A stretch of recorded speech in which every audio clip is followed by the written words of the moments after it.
I'll begin then. So good morning, everybody. This is welcome to the Dean's panelists for the continuation of the 10th anniversary series for the Global One Health Initiative. Today's session is Prescription for Change, How Cross-Disciplinary Collaboration Can Improve Health. I always like to add the word to cooperation to collaboration as well. But we have 5 outstanding panelists. Each is a lead dean of one of the major colleges that have been involved with collaborative efforts throughout the Ohio State University across all campuses. And we thought we would bring this panel together given the fact that the Global One Health Initiative is all about integration of various disciplines, collaboration and cooperation.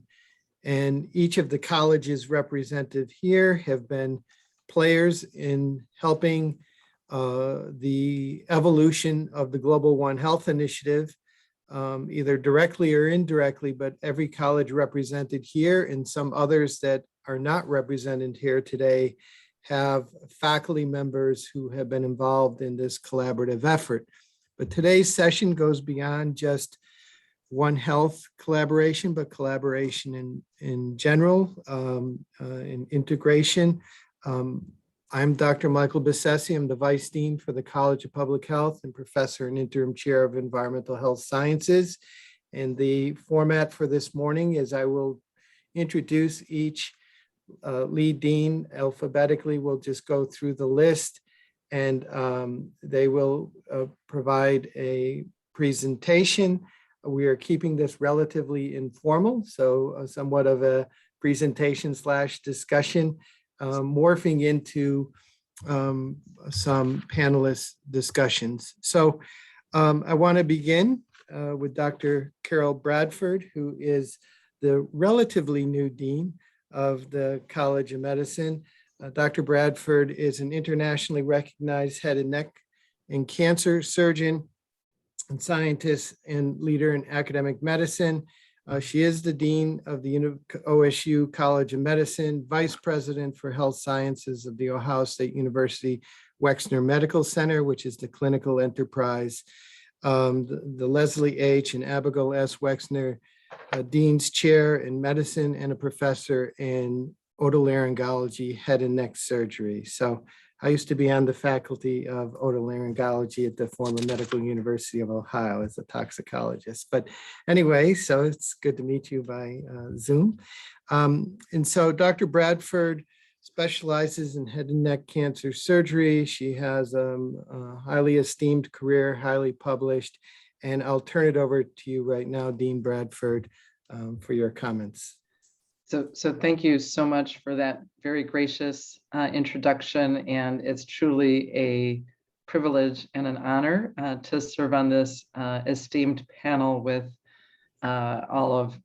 many of my valued dean colleagues of other colleges at Ohio State. So I have just celebrated my 1-year anniversary here at Ohio State. I began October 1st, 2020, which of course, in the midst of the global pandemic, which we're of course all still dealing with to this day.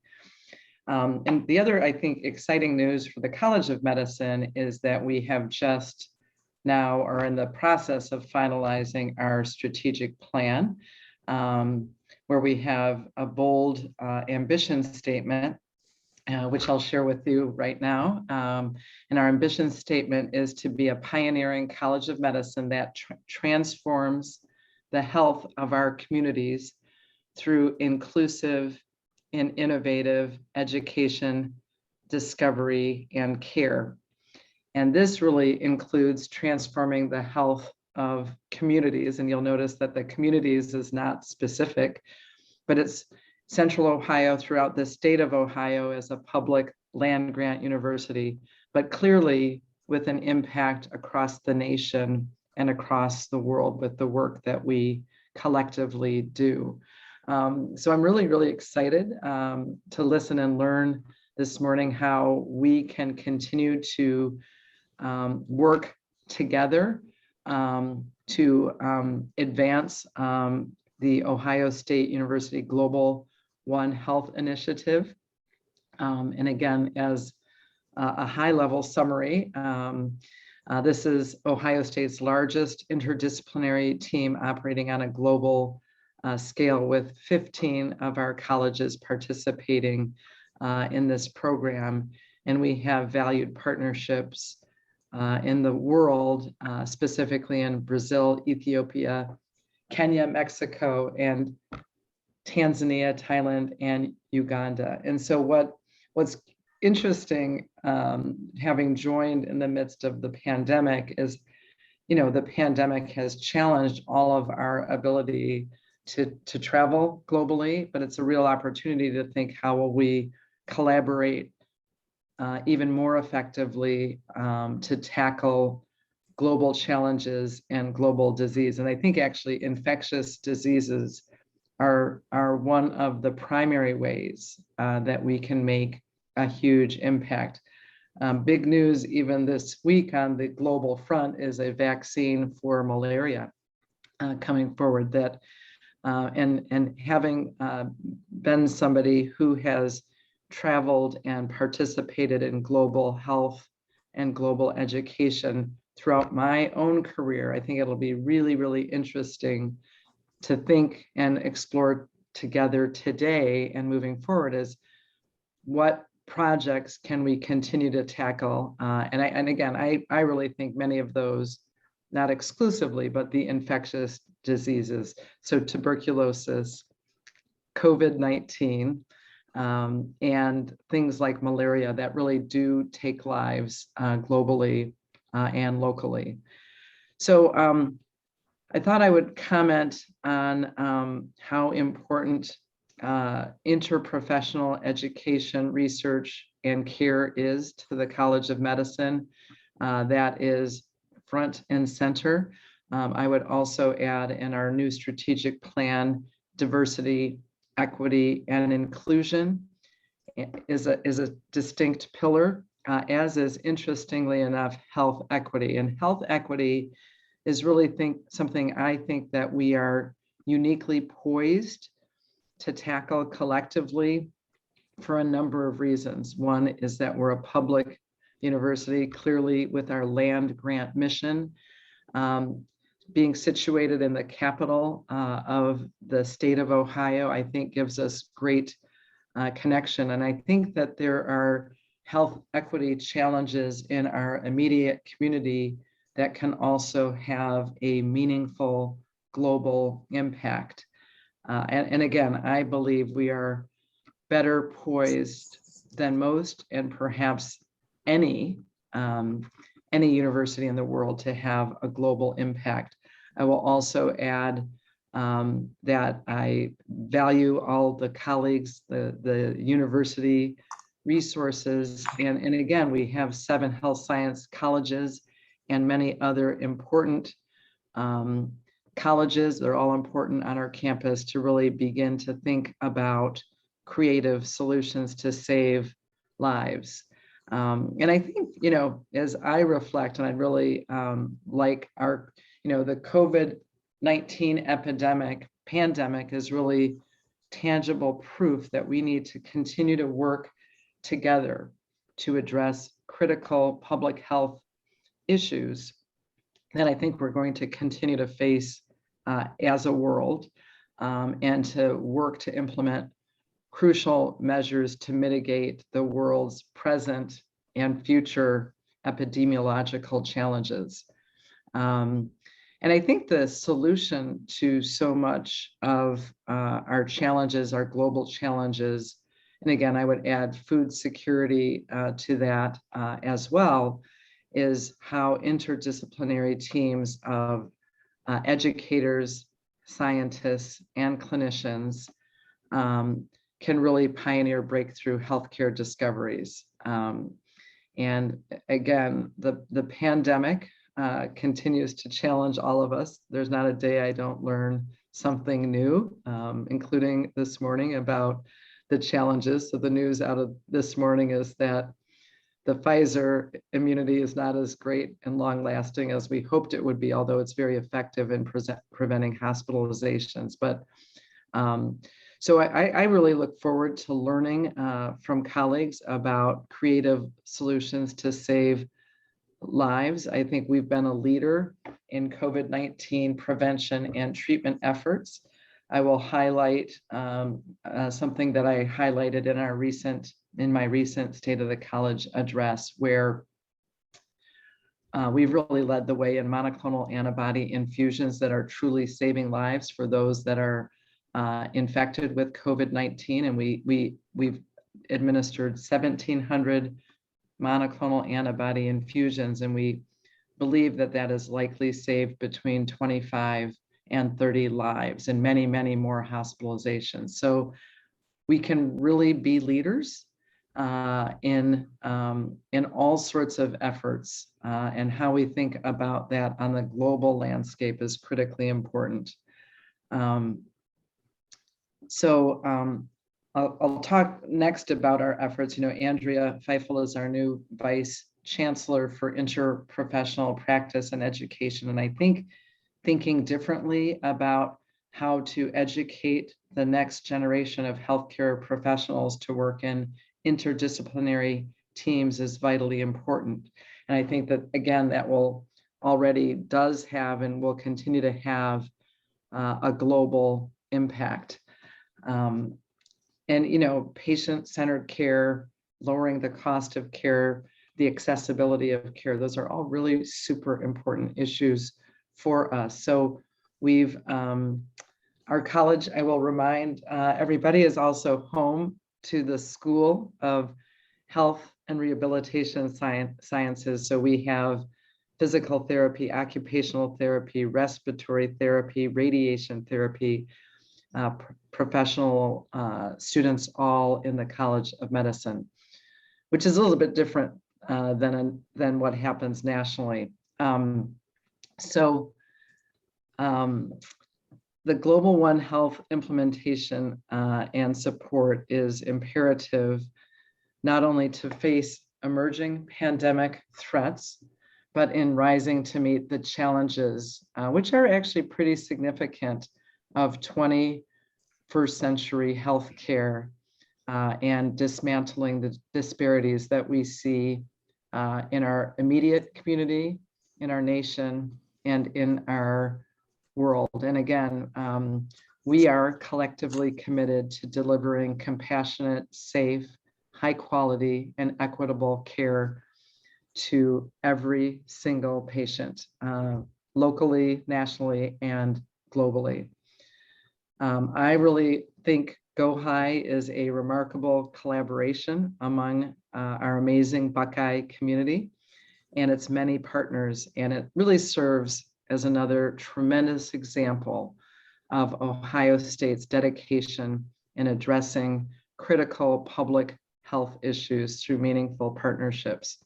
So I'm really super honored to be here with you today. I'm just returning from a national meeting where I served as president of the Otolaryngology Society. We conducted a safe, socially distanced, vaccinated, masked meeting. One of the first, and again, I think it's interesting to think about how do we re-enter the national and global community in a safe and effective way. But I'm really honored to be with everybody today to celebrate the impact of our research and educational efforts. 10-year anniversary. Look forward to what the next 10 years will bring. And it's super important, the work that we're doing together. So I'll close there. Thank you. Great. Thank you, Dr. Bradford, and thank you on behalf of your college. We appreciate the support that has come from the College of Medicine. Terrific faculty partners have been engaged literally since day one. There was a subset of us since day one, and more on that later, but thank you. So our next panelist is Dr. Kathann Kress, who is Vice President for Agricultural Administration and the Dean for 4 years now of the College of Food, Agriculture, and Environmental Sciences at OSU. She leads the college, which includes work on the Columbus campus, but also includes OSU Extension, the statewide agricultural experiment station, and the Agricultural Technical Institute in Worcester. She is a full professor within the Department of Agricultural Communication, Education, and Leadership. So prior to coming to OSU, she had outstanding experience as Vice President for Extension and Outreach at Iowa State University, and also had leadership positions with the Department of Defense and the U.S. Department of Agriculture. So thank you for joining our panel today, Dr. Kress, and the floor is yours. Thank you, Dr. Bisesi, and it's wonderful to be part of this panel with my colleague deans. As Dr. Bradford noticed, these are all deans that we already partner among all of these colleges a tremendous amount. And so it's just a real pleasure to collaborate this morning with this panel as well. You noted that our college, besides having, I think, about the longest name at the university, the College of Food, Agricultural, and Environmental Sciences, we also like to think of it as the Cornerstone College, having just celebrated our 150th along with the university, which started out as Ohio A&M. We do have multiple components, and while we're united in purpose, we have different strategies and missions across all of our different parts. We like to think of ourselves as having 3 campuses. We have, of course, the Columbus campus, we have the CFAES Worcester campus, and then we have the statewide campus, which includes our research stations and extension.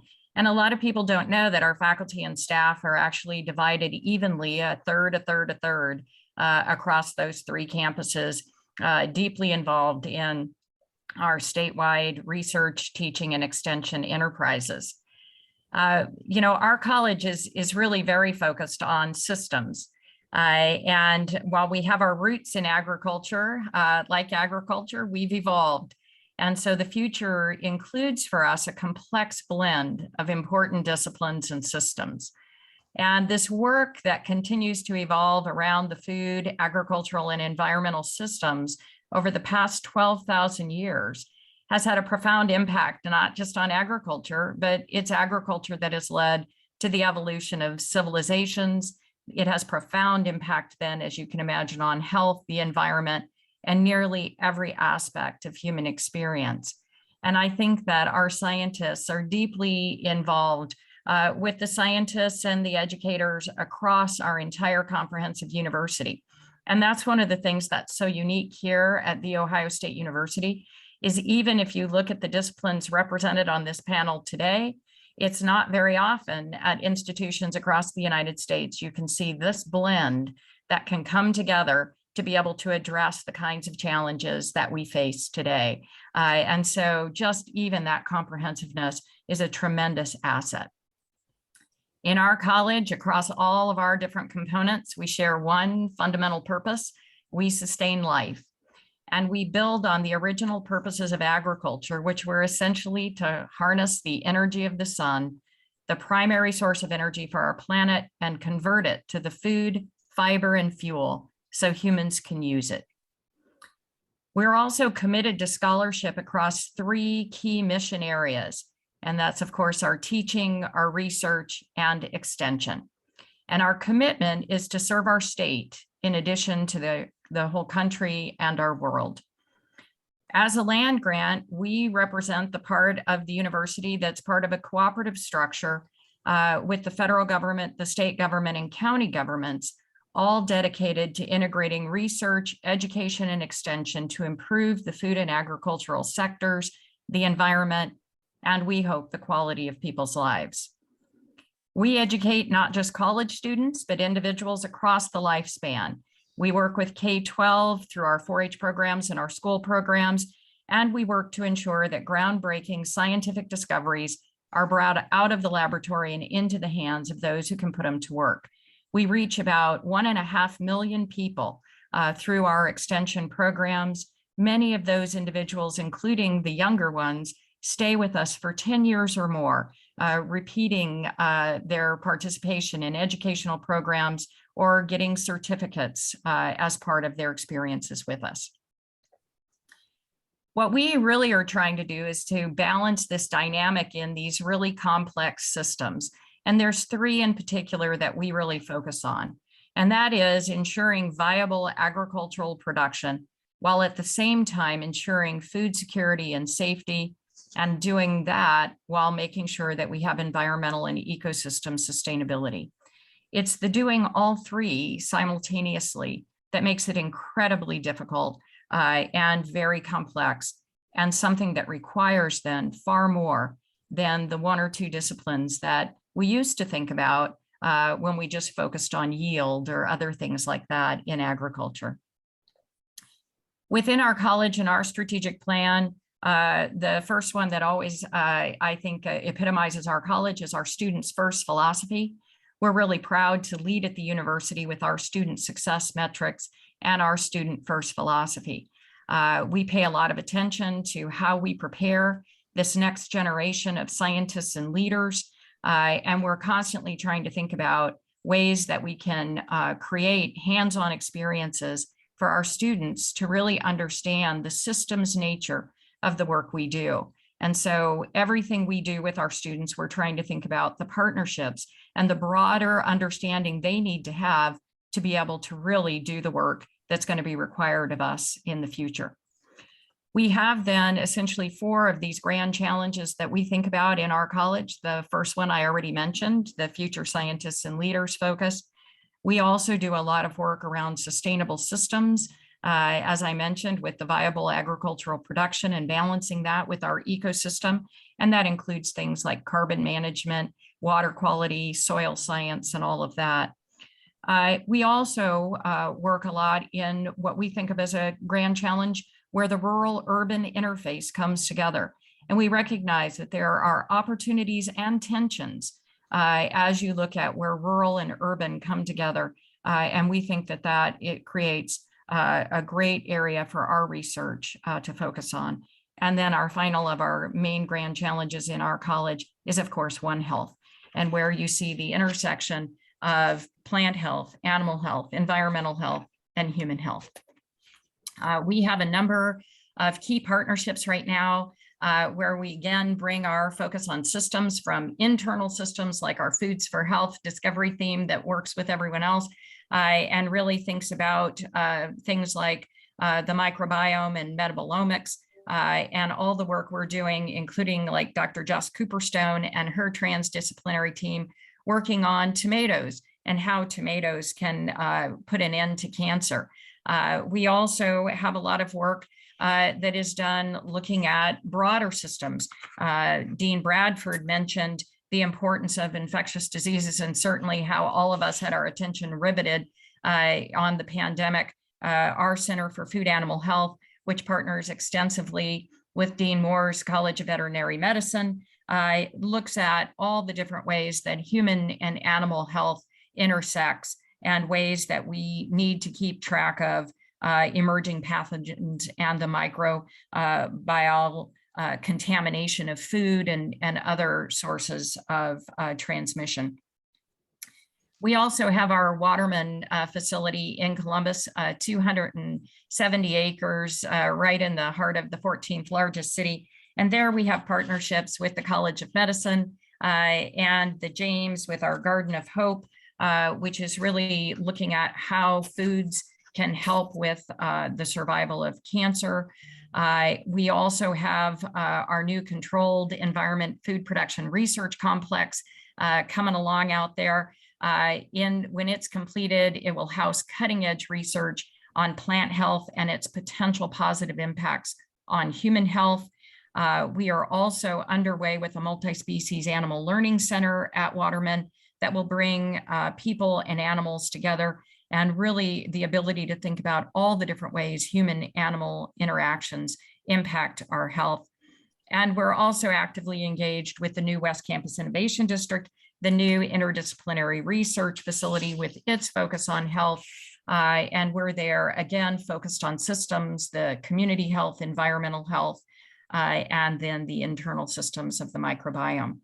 And most recently, I'm really pleased that we can be working with all the deans you see here today, as well as many others, as we're pivoting to try to launch a university-wide center for food security and health, which can help us to really keep track of the entire food supply chain and the ways that we have access and equity throughout the food supply chain and the impacts that that also can have on our health as a nation.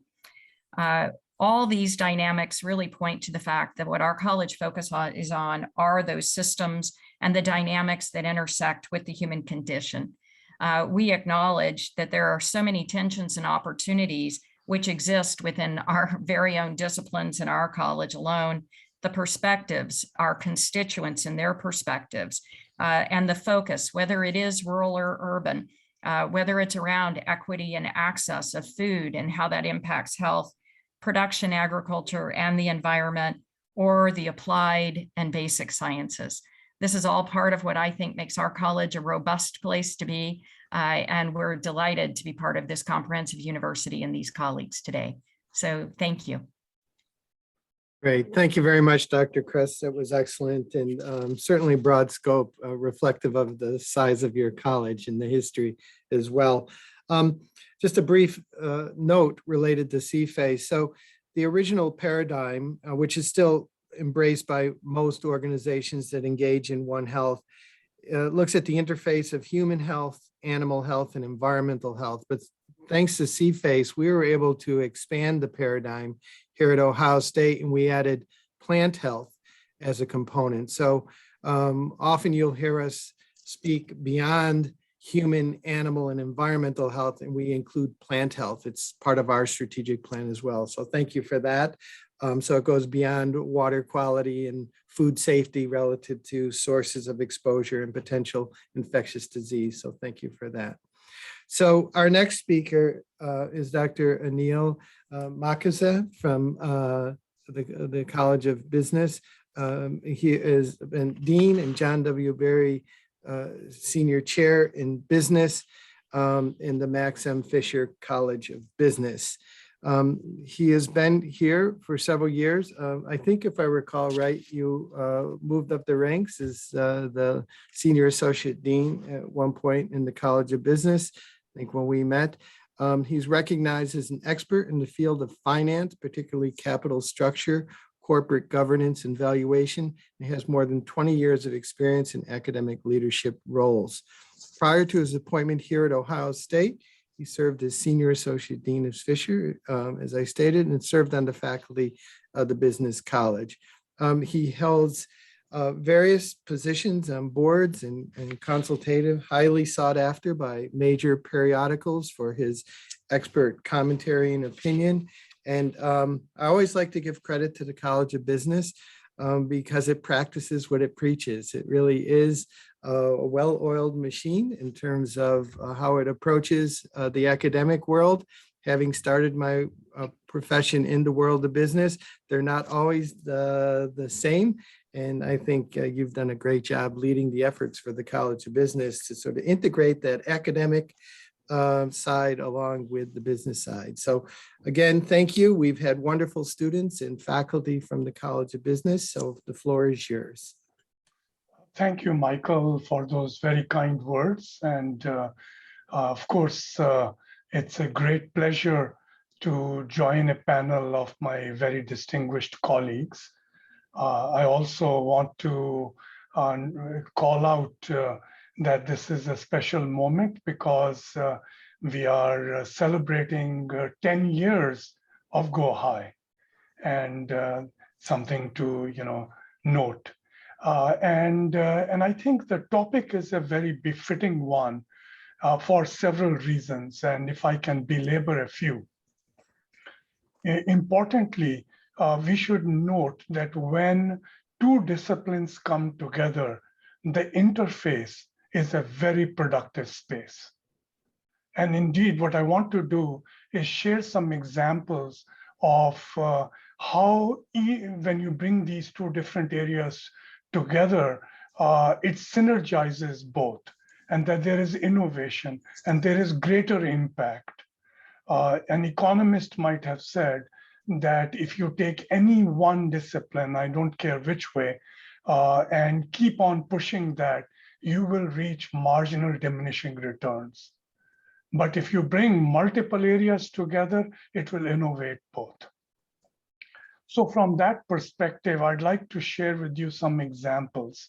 But before I get to that, I want to highlight something that my colleagues have already said, and Kress said so, Dean Kress said so explicitly, and that is that we are devoted to student success.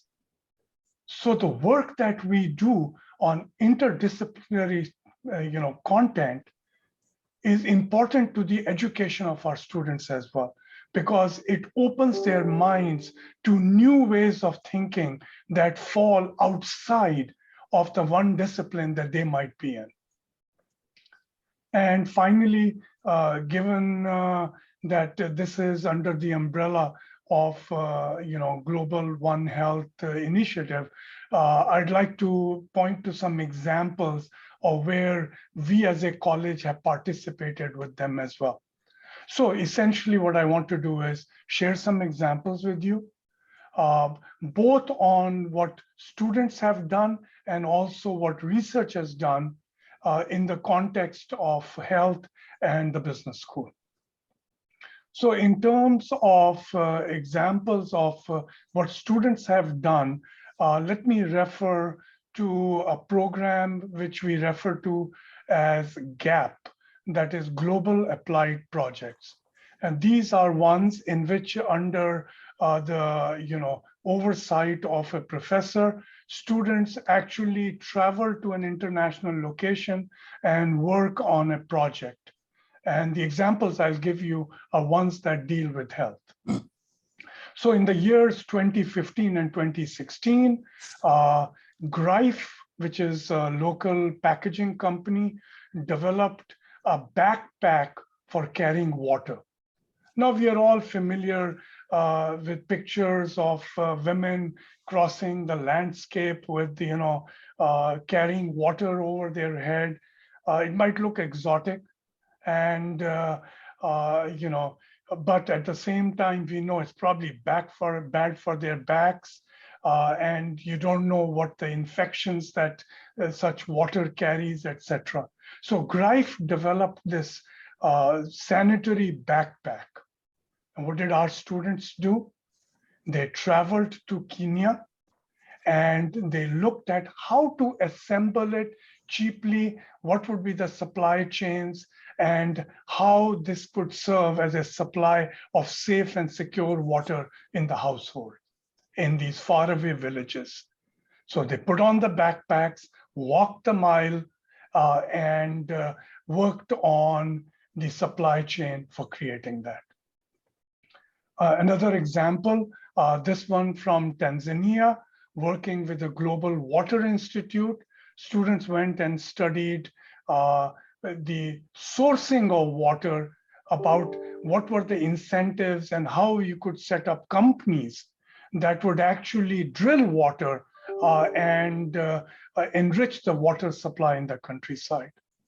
And now about Global One Health, students went multiple years, I think 2015, 16, 17, several years.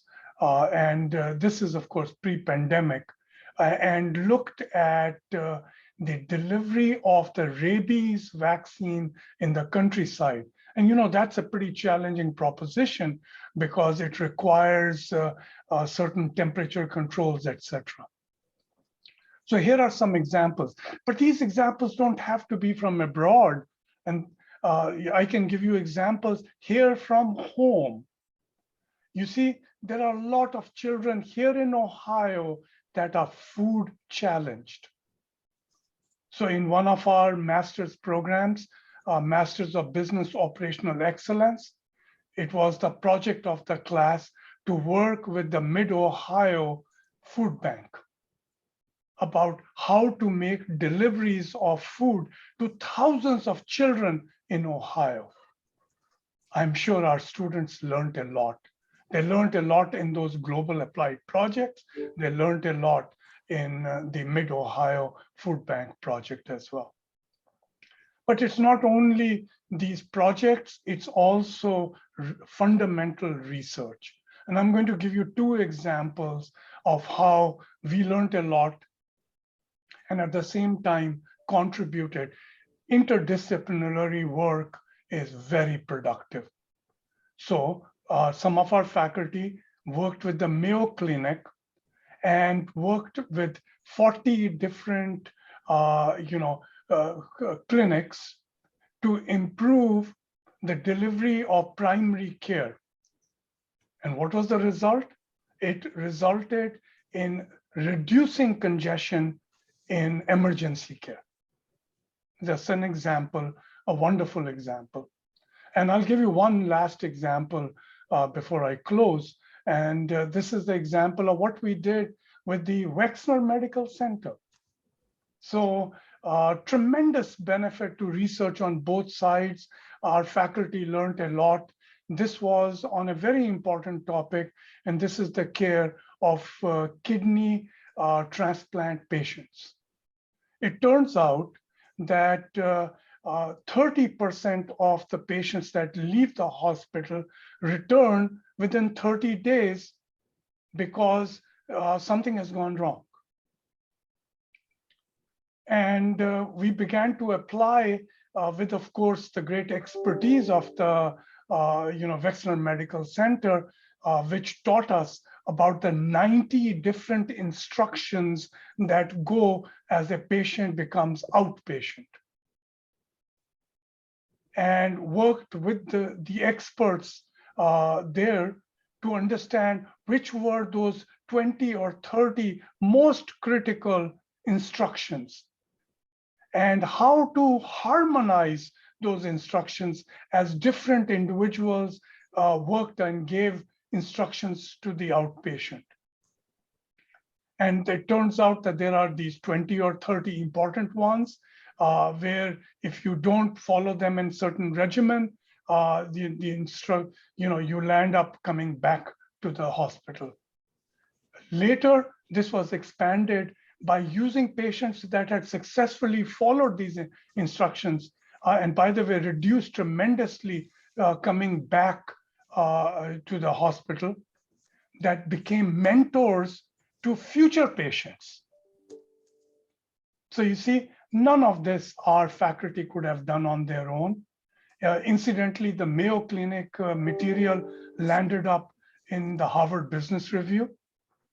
And the second case also got published in a high quality journal in operations.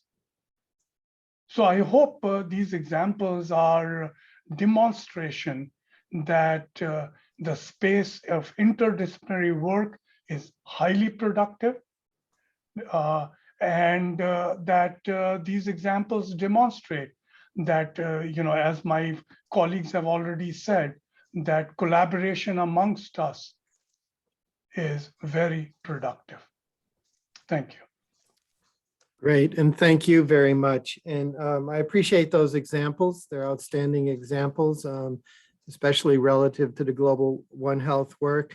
I've been here 12 years. It was my fourth university, started in industry, and I'm always, been humbled by working with so many wonderful people, always impressed by most of the students at Ohio State University. I simply want to say I've led or co-led several of the GAP teams, student teams from the College of Business with specific work in Ethiopia with those projects. And the College of Business students never disappoint. So always, again, very collaborative, very professional, very mature, often beyond their years. So I've always appreciated that work that has been part of the Global One Health Initiative. And thank you for your contribution to comments today. So our next panelist is Dr. Ruston Moore, who's professor in the Ruth Stanton Chair in Veterinary Medicine. He's the 11th Dean of the Ohio State University College of Veterinary Medicine since 2015. He's homegrown, so to speak, at least his two doctoral degrees, his Doctor of Veterinary Med and PhD from the Ohio State University. and certainly has incredible administrative experience, which led to certainly contributed to his success as Dean of the College of Vet Med at this point. He was chair of the Department of Veterinary Clinical Sciences, executive director of the Veterinary Medical Center, and former associate dean for clinical and outreach programs, and an associate executive dean. So I can't give the College of Veterinary Medicine credit for all the collaborative and cooperative projects at Ohio State University. One of the reasons that I was attracted to come here was, given the scope and depth of expertise and programs, it's rich with opportunities for collaboration. But I have to say that relative to One Health and the Global One Health Initiative, there would be no One Health, in my opinion, without the College of Veterinary Medicine. It really, even the approach of One Health originated from veterinary medicine. So Dr. Moore's predecessor, Dr. Lonnie King, kind of catalyzed it when he came here from CDC as Dean of the College of Veterinary Medicine. Trailblazers such as Dr. Wanderson Gabreas, who's now the executive director of the Global One Health Initiative, among others, and outstanding faculty, one of them here, Dr. Amanda Berrien, who's on the screen. And we have only grown and improved under the leadership of Dr. Ruston Moore. So I want to thank you specifically because the College of Vet Med is the epicenter of One Health. And as I said, without it, it probably wasn't catalyzed to make it become a reality. And it's one thing to initiate collaborative efforts like this, it's another to sustain them. And so I'll express my thanks. So Rustin, the floor is yours. Well, thank you, Mike, for those very kind words. We are very proud and pleased to be part of this great initiative. And, you know, perhaps we are at the center of the triad, but at the same time, we also understand the value of interdisciplinary work and how that diversity of backgrounds and perspectives make us all better and move us forward. Happy 10th anniversary to everyone for this big celebration. And Mike, as you know, I've been, I don't know if I've been the biggest, but I've been a fan and an advocate for GOHi and in the past, and I continue to do that and will in the future. As Dean Makhija said, when two entities sort of combine, there is this additive or synergistic effect. But think about it when 15 entities and all the subcomponents of those entities come together. To me, that's exponential transformation. And so that's really what I see as the value of an institution like the Ohio State University that has 15 colleges, 7 health science colleges, a cornerstone college of food, ag, and environmental sciences, engineering, business, human education, human ecology, education and human ecology, social work, and on and on and on. So to me, that's what's really exciting about being here at a large, comprehensive land grant research institute. So that's the first thing. I thought I'd take a step back just for a minute, because I assume everybody on this call knows what One Health and Global One Health means, but maybe we should at least define it. And this is my definition, so it may not be the definition, but One Health is really that inextricable link between animal, human, and environmental health. And yes, plants. And I can, I lump in the animal side, I lump domestic, wildlife, and zoo. And in environment, I lump water, air, and plants. That's just the way I lump it. And then, of course, human health. And so the other thing I really want to emphasize is global One Health does not mean international One Health. Global One Health means global. That means in our backyard, across the state, across the country, and around the world. So I think that's a really important differentiator that we need to think about. Like Kathy said about the cornerstone, and Mike said sort of as we're in the triad. I mean, those are all great. And as we work together, that impact and effect is only multiplied, and we can have an even greater effect. And that really speaks to what Carol brought up, which is about the value of diversity of backgrounds, opinions, disciplines, et cetera. And so I think, we're on the precipice. I mean, I believe GOHi is outstanding, And I believe the trajectory could be really, really steep if we, take off like I think we can. The College of Vet Med probably has collaborations with every college across the campus. We certainly have collaborations with entities like the Columbus Zoo and Aquarium, the Wilds, the Ohio Wildlife Center, and many others. And so I'll say how it relates to our strategic plan, like Carol did, and then I want to talk briefly about how I look at One Health. And so our ambition as part of our strategic plan is to be the model comprehensive college of veterinary medicine in the world, impacting animal and human health through innovation, collaboration, and excellence. And that's really a continual journey. It's never a destination where we ever arrive at that. And if we use that viewpoint and constantly reflect and improve, we'll continue to advance in all those areas. So I think of One Health, and I call it the 3 Z's of One Health.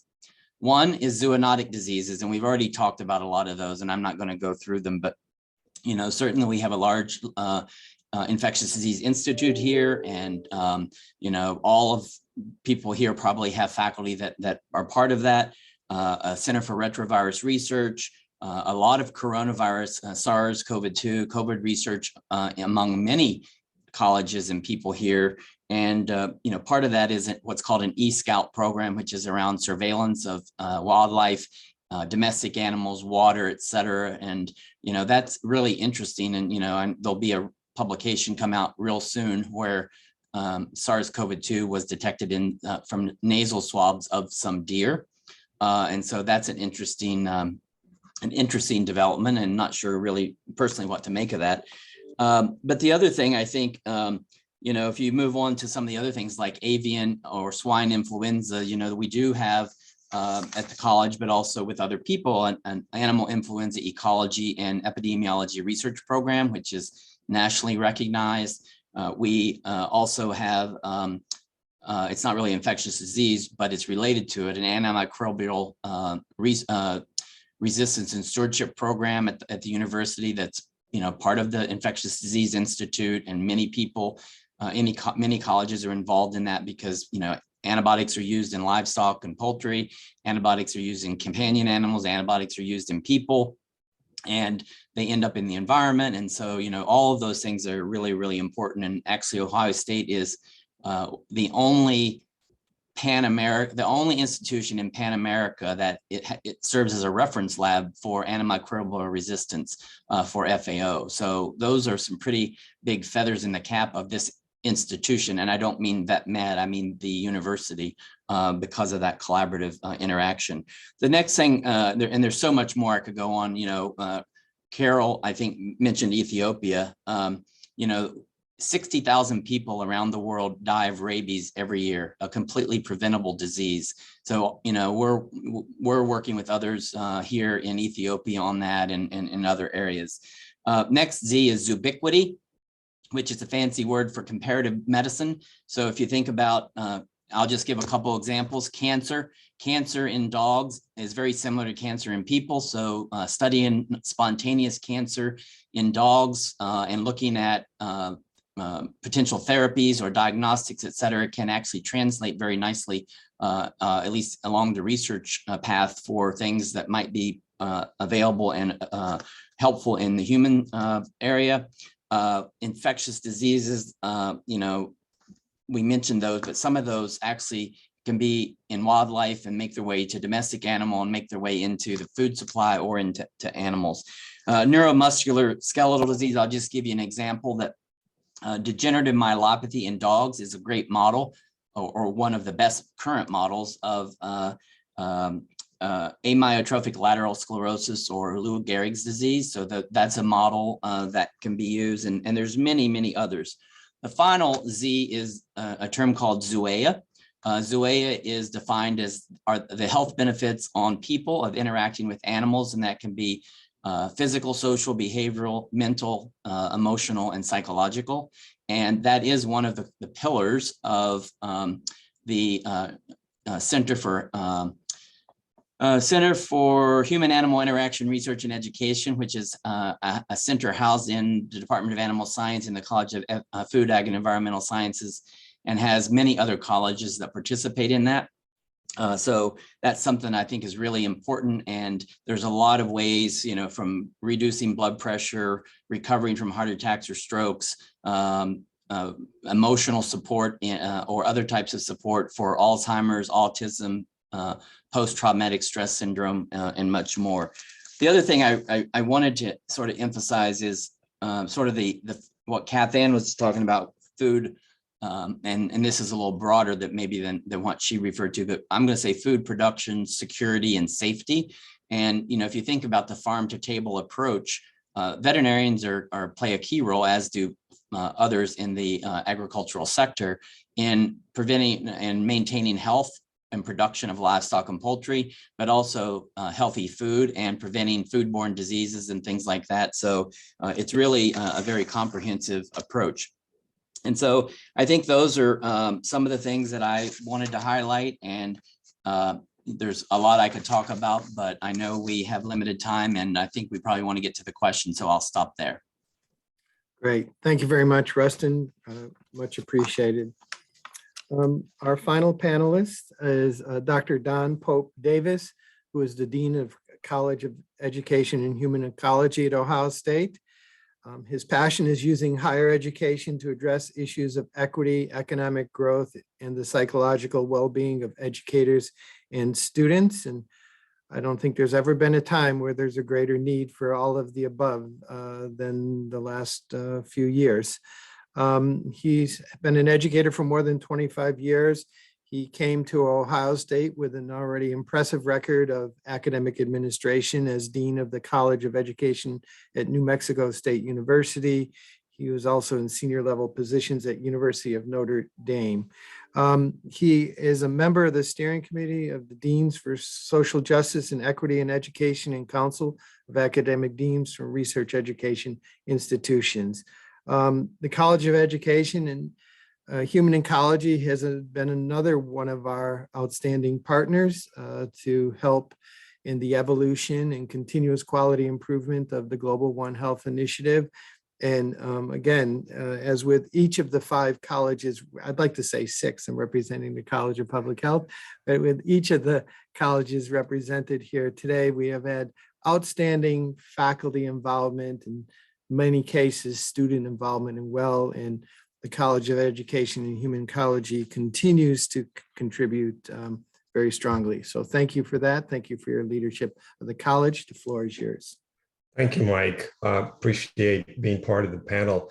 The challenge of going last is that everybody has said all of the things you wanted to say. And so I will try to give a slightly different spin, but actually support what many of my colleagues have said. We in the College of Education and Human Ecology recognize that, as many of my colleagues have alluded to, that in the last few years, we perceive that there were 2 pandemics in our community. One is COVID, and the second one is the issue around social justice, equity, diversity, and so forth. And so part of our paradigm shift is how do we hope to address both of those within the context of the human condition. We have attempted to develop a series of programs and partnerships with many of my colleagues on this call, as well as others, as to how do we look at health issues, health disparities, and so forth. And some of them have already been mentioned, and so I'm not going to repeat some of those. And so at the core of this for us is that we have a set of values that we think drives this interdisciplinary work that are important to us. And that is, excellence, justice, diversity, and innovation, as well as internationalization. And so how do we have our community, how do we encourage our community to think locally, but act internationally or globally? And so those become some of the challenges, as well as sometimes, as my colleagues allude to, it creates sometimes a dialectical tension as to how you balance those, particularly in the current environment. We occupy a unique space in this conversation because none of this happens unless it begins in the classroom with children. None of us would be sitting here unless we didn't have an experience or an engagement with a teacher in some shape or form in a classroom, and somebody who encouraged us along the way to see the world differently and bring different perspectives. And so when we talk about interdisciplinary work, we take approach of a pedagogical approach and talk about how do we transform lives and communities through pedagogy and learning and engagement in a variety of ways. That becomes more challenging as we mature and grow into different fields, because there's an historical tendency in the academy to silo some of these kinds of things. And so what we are attempting to do at Ohio State with my colleagues here is how do you break through those barriers and bring people together? Diversity of mind, intent, and scholarship is an important part of that. The challenge is, what do we do when we bring all of those things together? And so we continue to work on that within our school districts, within our healthcare facilities, psychological well-being, social development, educational partnerships, and bring those partnerships together. We are engaged, as one of my colleagues talked about Ethiopia, we're engaged in a partnership with Addis Ababa University about how do we engage in that kind of conversation in terms of training and scholarship. And so part of what we hope to do is develop a set of priorities that allows us to increase interdisciplinary work through partnerships with some of my colleagues here, as well as partnerships throughout the state of Ohio. The psychological well-being, based upon what we've seen in the last few years, is something very important to us. But we recognize that, as my colleagues have said, health issues, psychological development, education priorities, security in a variety of fields are important for us to address. And so our challenges in developing these partnerships remain in some ways because we are still in a space where the pandemic is with us, but we are still in a space where the disparities still exist. Our challenge as we go forward in my college is how do we get people to still engage in this conversation beyond just in terms of scholarship, but actually the community partnerships that are part of these collaborations. So the interdisciplinary part of this is not just us from college to college or faculty to faculty, but how do we engage the communities? And some of this has already been well articulated by my colleagues. But the piece that we are noticing is that as we engage in these communities, we recognize that there are several dependent variables that influence how we move forward. One is, given the diversity, both ethnically, racially, cultural experiences, people come to these problems from different perspectives. One of the overwhelming things that has the ability to impact us is people's religious values in terms of how they think of the world relative to themselves in a variety of ways. And so we're trying to discern how those impact our efforts in terms of engaging in research in a variety of ways. And so we're beginning to push, as my colleagues are as well, the applied nature of some of these things. So we take what we learn as a result of our collaboration, we go into communities, we do some assessment, and we bring that experience back into the classroom or the laboratory so that we can transform the community in a variety of ways. And so we hope to continue to push that. Our engagement, again, our pillars, one of our pillars of our college is early childhood. It is not that we think of early childhood as only kids in kindergarten or K to 12, but recognize the developmental nature of that, the psychological development of that in a variety of ways as to how we move forward. The pedagogical piece is key as we talk about transformation. But I think, along with my colleagues, what we've heard today is how do we disrupt, if you will, the status quo and articulate a sense of engagement in a variety of places. And so that's something that I think is very important for us. And we look forward to having more engagement in those ways. We continue to expand our international engagement. I mentioned Addis Ababa University already. We've looked at engagements in Brazil. We're looking at engagements in Israel, for example, and we're also looking at one in South Africa to develop and enhance these partnerships in a variety of ways, to talk about training, again, pedagogy, research, and service, and what those mean in those various communities, as well as subsidize some of those engagements given the priority of Ohio State. We have the ability, given our size and the scholarship of our colleagues who are on this call and those that aren't, to have a significant impact in the lives of many communities. The challenge for us is, as some of my colleagues are, we are all very ambitious, is we can't do it all. And as much as we want to have impact, we have to be very careful not to overextend ourselves. And so I'm constantly, as I'm sure my fellow deans have saying, what do we stop doing to have more impact in particular areas? And so as we have this conversation and engagement, I want to talk a little bit more about that, and I'll probably save that a little bit for the Q&A, given that at this point we've been talking for almost an hour and people may be anxious to ask questions and engage us. So I'll stop there for the minute and turn it back over to you, Mike. Outstanding, and thank you very much for that. I appreciate it a great deal. Yeah, said otherwise, you have to remind ourselves we can't be all things to all people, as cliche as that sounds, but it's true. You have to prioritize on an ongoing basis. But so thank you for those comments.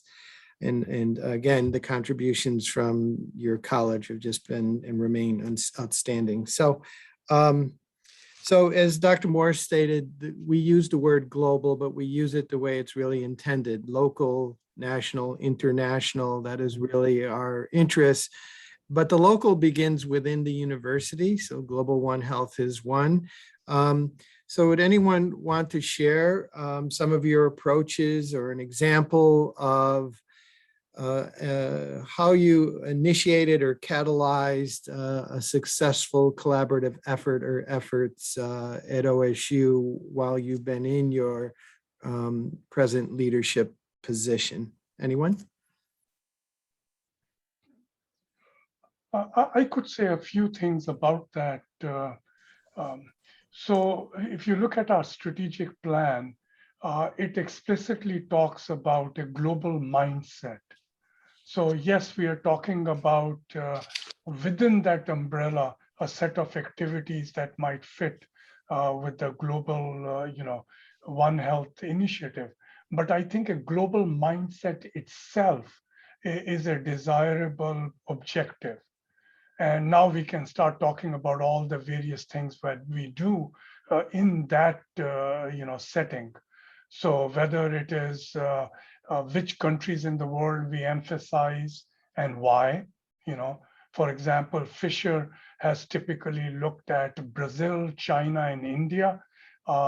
And that's not to say that we don't have a footprint in other places, but we emphasize these three because the university already has gateways in these locations, which fits in with you can't be everything everywhere. So taking advantage of the assets we have. Also, those are large economies with a lot of growth and population, etc. And then we can begin to talk about the various things we do. So in the pre-pandemic period, for example, Fisher was engaging something like 700 students in some kind of a global experience. And to Rustin's point, the example would be that students were being taught here in the US of how to do exports. So they didn't have to necessarily go abroad. So just wanted to say that there is a broader umbrella within which the global falls. Yeah, Neil, I might add that you talked about the internationalization part of it. One of the things we're acutely aware of is a significant number of students, when we talk about internationalization, don't know what that means, because we have a significant number of our students that have never traveled abroad. Or don't even have a passport. Yes, yeah. So part of that is there are some fundamental things we need to talk about.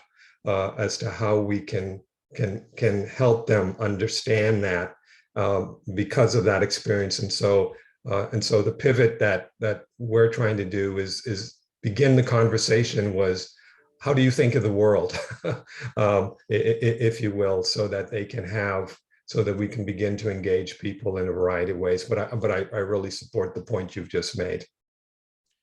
Hey, Mike, I've been here 15 years, not in this role, but I do believe over the time I have seen silos come down and barriers come down and much more collaboration across colleges, and not just between two colleges, but sometimes 3 or more. So I think that's something that's really good. I'll give an example. Sometimes, this is maybe not the best example, but one that popped in my mind. When we have dual hires, and, I know we worked with CFAES. They have a faculty member whose spouse is a veterinary internist and researcher, and we work together, and they help in the interim support the spouse here. And then we had a position open up that now this person is a tenure track research intensive faculty member doing microbiome work, which is really important to the topics that we're talking about, from infectious disease to cancer to metabolomics, et cetera. So that's a singular example of a partnership between two colleges. I believe that these partnerships have to be a win-win-win. They have to be a win for if it's between two departments or colleges, for example, but it has to be a win for whatever it is we're trying to solve. The program, the people, the animals, whatever it might be. And so sometimes that's, there can't be a winner and a loser, or it's not going to work. The final thing I'll say here is that it's also sometimes important that and I'll just say me, our college, or it could be anyone, sometimes invest in the greater good, even though we may not be the direct benefactor of something. And I'll give you an example, and that's with GOHi, where we provide $600,000 for the term of the GOHi funding cycle, and I don't expect that comes back to us. It's to help sustain the program and move it forward. So, and that's just one example, and I'm sure all the colleges do something in different ways where they're investing in the future and the greater good of the university and our programs. So excellent points. Anyone else want to comment? So, what's a common denominator, in my experience, to collaboration, or at least effective collaboration and cooperation. I like the paradigm of win-win-win, right? Because you want to have impactful work, right, as well.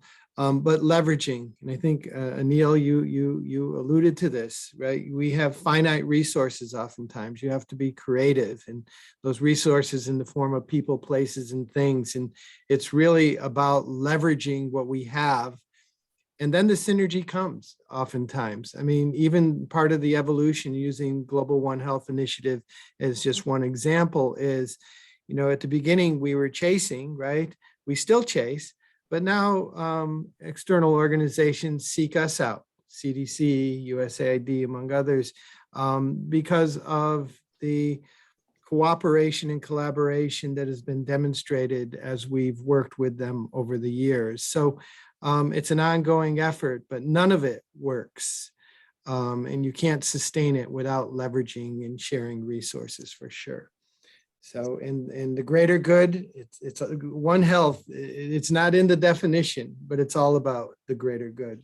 Mike, one other thing I think it might be worth mentioning, because we're talking about resources and funding and sustainability, and I'm not going to embarrass anyone that's an attendee on here, but one of our alumni is on this call, and this individual has been to Ethiopia as part of the program at least twice, maybe 3 times, and is the true example of paying it forward with I won't say how much, but a very significant estate gift for an endowment for Global One Health in the college, which has greater impact than just in the college. And so people who can see the future and see the need and see the impact of what they can do is just incredible. And I know that all other colleges represented by the deans on here have those same types of individuals and others. But I think that I just wanted to say that because I think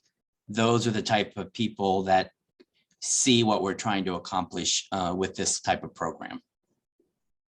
Absolutely. So thanks for that, Rustin.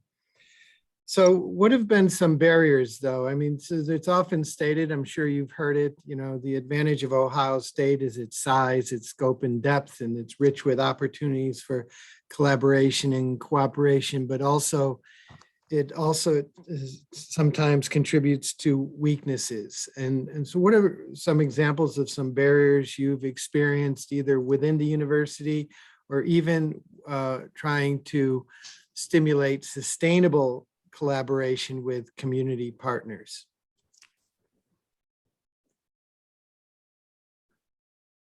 I'll go ahead and wander in here. I think that there can be a real tendency to sort of start moving on things without necessarily stopping to do some of, I think, the foundational work that helps us all to kind of get an understanding of what we think we're trying to accomplish or what we see as the scope of the work we're trying to define.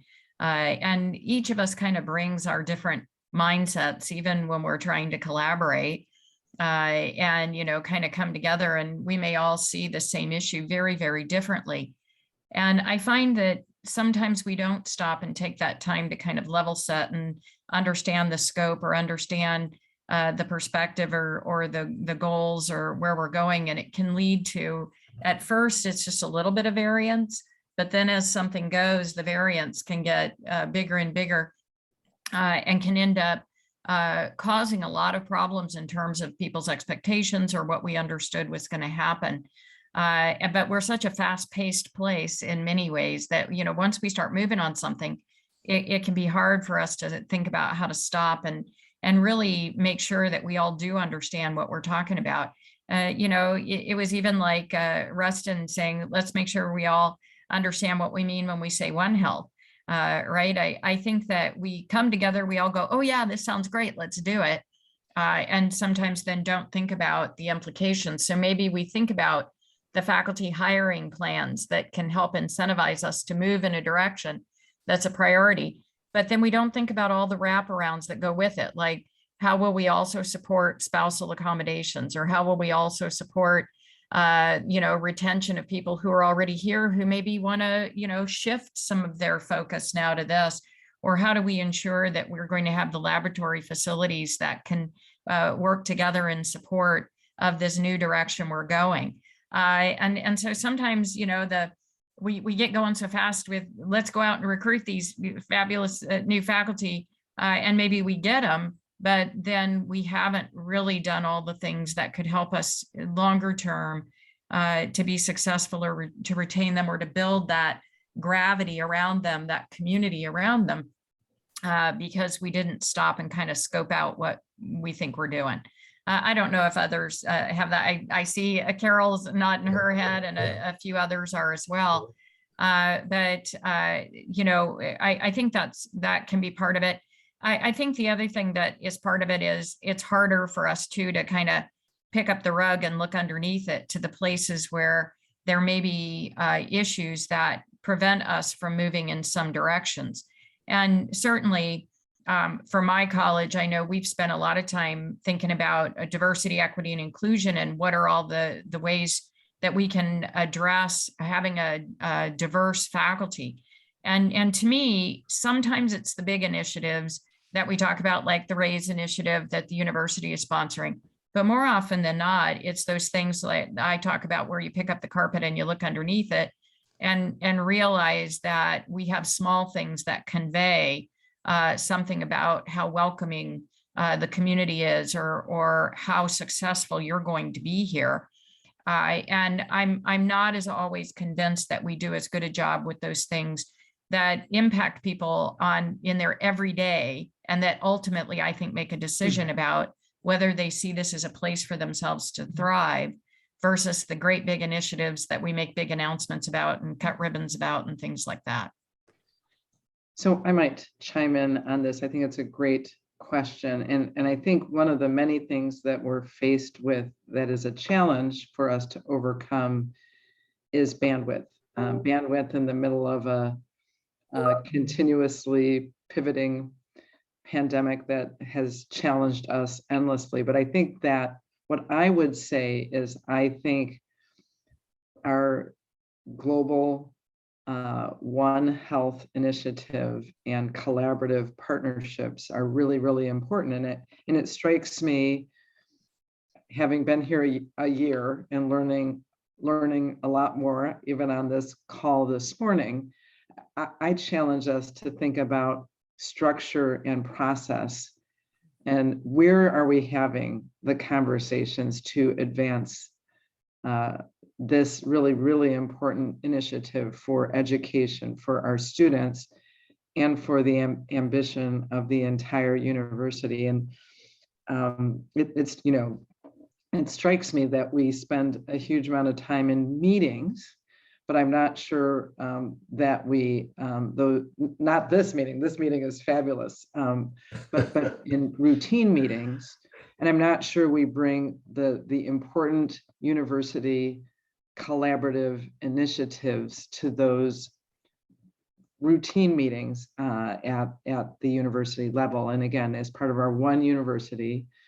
our global, and again, really helpful because I also think in terms of the College of Medicine, very aligned with local, state, national, global, or international, very, very well aligned. Because if we can solve health equity in Columbus, and pet health is included, Rustin, because we've talked about that many times, because that really is part of well-being, then we can impact the state, the country, and the world. And I just think I would challenge us to think about what conversations we're having in what forums to make sure that we are collectively advancing these initiatives, because the cross-disciplinary, interdisciplinary interactions are the most important, yet the most challenged just because of what I would call logistical issues. Yeah, I'll agree. More think time, fewer meetings, more ideation sessions and implementation sessions for sure.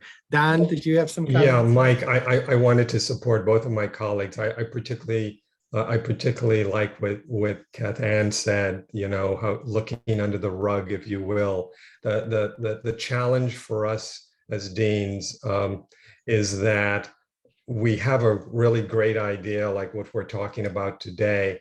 And we know as soon as we get off this call, there'll be other meetings where there are a lot of other ideas as to things we ought to be doing and how we do that. And so the sustainability of staying on point is a bit of a challenge, because by the end of the day, we will probably hear 10 other things that should have the same attention and engagement. And so how do we sustain that and have the infrastructure to do that? And sometimes, as I think Kath Ann said eloquently, we have structures in place that support the 40,000 level idea, but the infrastructure is so embedded that it doesn't allow you to pivot quickly, and over time it dies out. So part of it is how do we help the infrastructure to pivot quickly, given the kinds of impact we have. And that's one of the pieces that I think a colleague once told me in my younger days, that, you know, if you go into higher education, you know, things change in higher education at the pace of a glacier. And I was thinking, well, nowadays glaciers are melting a lot faster than they did before. So those are some of the pieces that I think, how do we move quickly but engage? And then my last point is, I'm not sure we spend enough time defining what we're talking about. We make a lot of assumptions in meetings that when I say A, that everybody knows what A means. and we don't spend a little time saying, what is this, what does internationalization mean from your perspective in your college? And so there are fundamental pieces of developing that intellectual synergy that we take for granted, and we sometimes discover later that that wasn't there to begin with. So how do we adjust that? Just being aware of it is the first step in that direction. Don, I completely agree with what you just said and what Kathan and Carol said. I think we are, sometimes not watching out for the local detail and, these ideas. But your other comment also got me thinking when you talked about that the glaciers are actually melting faster. And I think we are in that kind of time period. So what I mean by that is that this pandemic has actually helped us focus our mind a little more than before.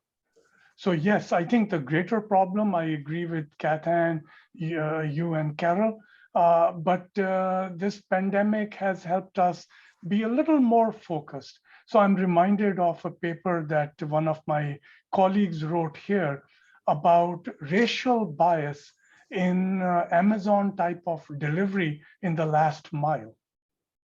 Okay, so people are beginning to think about topics a little more carefully because the pandemic is making them do so. And there are lots of other issues that the pandemic has made clearer, and perhaps that's a starting point. I'll just add in real quickly because I know we don't have a lot of time, and I think there's one more question, but I couldn't agree more with what everybody has said here on this particular topic. In addition to being, thoughtful and prioritizing and deliberate, we also have to be looking at the future.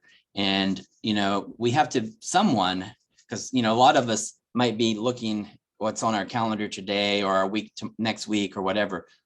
Somebody needs to be looking out a year, 5 years, 10 years, 20 years, and making sure what that landscape looks like so that we, and, quite frankly, I don't think we as everybody, we could have, if we were doing this better, we probably wouldn't be in the pandemic that we're in, as an example. Now, there was a lot of prediction, a lot of work being done, but we can be more deliberate at looking at the landscape in front of us that's not just below our feet, that's way out on the horizon. And I think we really need to think about that. And we, in my view, with regard to One Health, we are at an inflection point. We can either take off and make an impact, or we can start going down very fast, with climate change and melting glaciers and pandemics and, food, droughts and food law. I mean, all that stuff. If we are not going to be deliberate in how we move forward on all of these topics. Excellent. So yeah, appreciate it. So thank you for the commentary. So as we approach wrapping up, I'm going to give you a choice. I'd like each of you to respond, and you can respond to both. But so I'm commingling two questions into one. One is relative to your peer institutions, the colleges that you represent. Are they talking One Health when you go to your respective conferences? Is that on the radar at this point, or do you feel that your respective college's involvement in the Global One Health initiative is relatively unique? But another question to this is present to future, based on what you've contributed to date, do you have any thoughts of how you might more deliberately incorporate some of the One Health paradigm into your respective strategic plans? So either one. So can we start? I'll start with Carol Bradford. I'll just go alphabetically and how we began. So Carol. Great. I guess this is the disadvantage of having a letter that's early in the alphabet. But so I was going to say, I mean, literally our very brand new strategic plan is literally just hot off the press. We're still finalizing our metrics. But as I think about the College of Medicine strategic plan, I actually think it's our health equity pillar that's the most meaningful. And that completely relates to the REHS initiative. And I actually think that we are uniquely positioned and poised to really think thoughtfully about health equity. And I think that's extremely well aligned with the Global One Health Initiative. It used to be called community engagement or community outreach, but we became razor focused as we went through this strategic plan on the opportunities we have to really address health equity. And what that means is food security, access to care, preventive health, but all of those, and I just think that we are so uniquely poised. Public health, preventative health, vaccines, again, vaccination rates are very variable in our community, as is access to health. And I really think that for the Global One Health Initiative, health equity for me really resonates. And again, we have tremendous leadership in GOHi with a fabulous return on investment, great funding of hugely important initiatives locally, nationally, and globally. And I think, so I think leveraging what we can uniquely contribute the most to is the solution to really advancing this. And I think that, how and what is, and I think Don mentioned sustainability. I'd written sustainability on my notes, but you mentioned it. What is our sustainability paradigm? What's our, and it's not all, when I say return on investment, I don't mean dollars. I mean, in the health of the communities we serve, which is again, part of the College of Medicine strategic plan. And the language is very, as I mentioned, is abstract intentionally because it's local, regional, national, and international. But I think we can have a huge impact in Central Ohio. And I think we can learn lessons in Central Ohio that are translatable to the entire international community. And I've always felt that Ohio State is actually uniquely positioned and poised to actually lead the way for all the reasons I indicated earlier. Excellent. Thank you very much. Kathann, comments?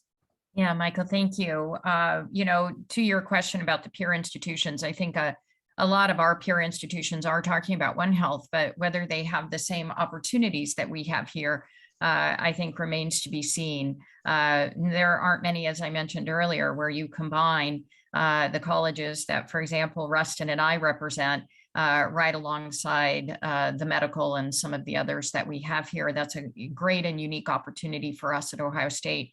The other thing I would mention is I came here from Iowa, and I had a lot of people say when I came, why would you, if you care about agriculture, leave a state like Iowa and come to Ohio? And that's where I think there are some other real opportunities for us. I came to Ohio because, first of all, the breadth of agriculture here in Ohio is incredible. Only California and Florida have a greater breadth of the variety of types of things that we can do with regard to our food and production here. At the same time, we have the natural resources that we have, this great variety in the state of Ohio that ranges from Lake Erie in the north to Appalachia in the south. The types of ecosystems we have here, again, give us an incredible laboratory that many other states can't rival. And then we also have the great rural expanses we have in the state of Ohio, right alongside some major urban centers as well. Again, that's not all that common, that you can have all of those conditions coming together, which I think puts not just the Ohio State University, but Ohio at the forefront in terms of being able to lead in a lot of these areas. And that's one of the main reasons I came, because I really believed that the opportunities we would have here in Ohio to lead in these critical and what I think of as ultimate work kinds of initiatives would happen here before it could happen in some other places. I would also say in terms of our college and how we think about the One Health, it's very much written into our strategic plan. This focus on systems remains so critical to us in thinking about how we work, not just in a discipline, but across disciplines, across colleges, and truthfully, across our industry and other partners to really think about how we can address One Health and what that looks like and how we ensure there is equity in doing so. This is not easy work. It's not for the faint of heart. And thank goodness we have so many who are as passionate as they are about it, including my colleagues who are here on this panel with me today. So, Michael, congratulations on the anniversary. And I hope that as we look to the future, we can continue to look to the Global One Health Initiative for your leadership and your flexibility in helping us all to do this really important work. Thank you. Absolutely. And thank you, Kathleen. Much appreciated. Anil? I think I can address this question from our perspective fairly briefly. It's not uncommon across business schools to pursue a global mindset. So when I go to the business deans conferences, etc., I hear all the time about, we have a program in this country, that country, etc. So that's not uncommon. But what I think is unique, nevertheless, for us is that at Ohio State, we have both the width and scope that's unlike those other schools. So, for example, I mentioned it earlier, the university has 3 different gateways, physical offices in large economies, etc. So those are the kinds of things that are not available to others. We as a business school are large as well. As I mentioned, pre-pandemic, some 700 students a year were getting some kind of international experience. So yes, there is a desire for a global mindset and among other schools, but I don't think that the parallel carries over to what we can achieve. Additionally, the one other item that I would close with is that Global One Health is a well-oiled machine. So as we talked about the focus, etc., this is a great asset to have.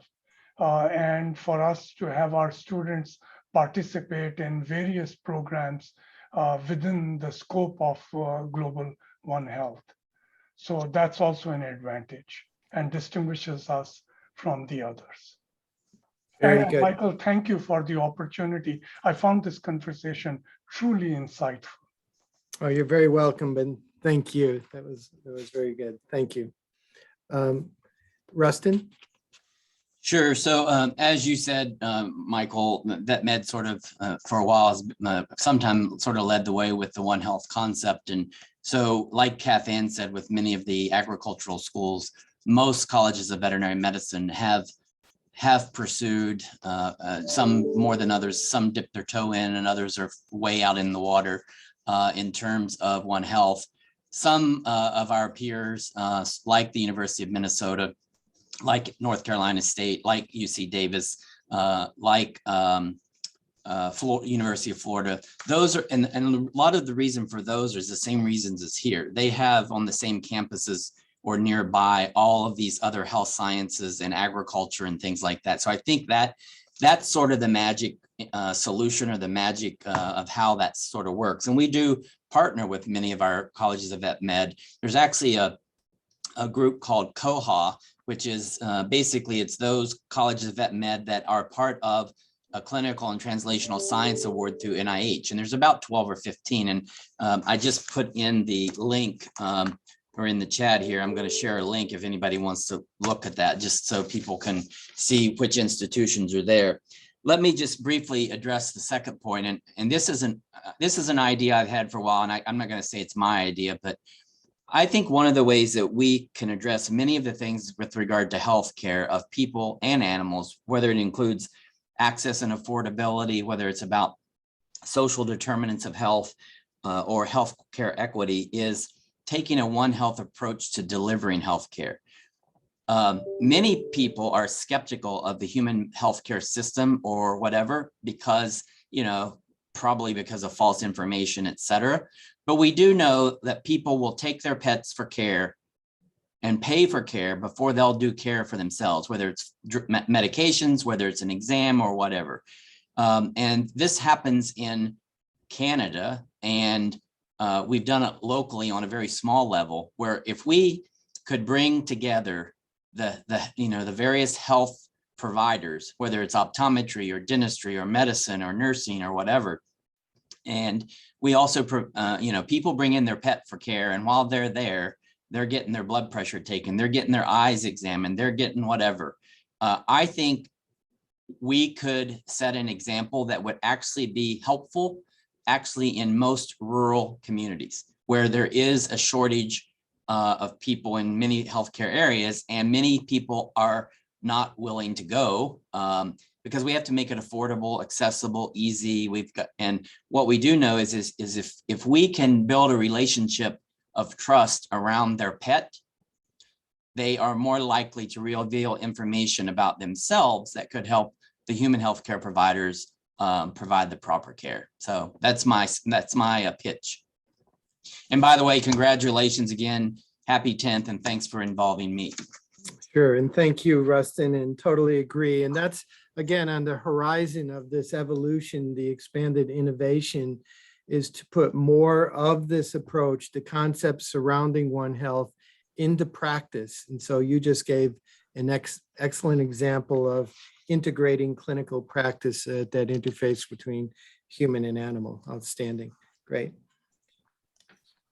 And Don, comments? Sure, I'll wrap this up. I mean, I think when I look at most of my colleagues, to answer the first part of your question, everybody did some version of global health, and they did it differently before the pandemic.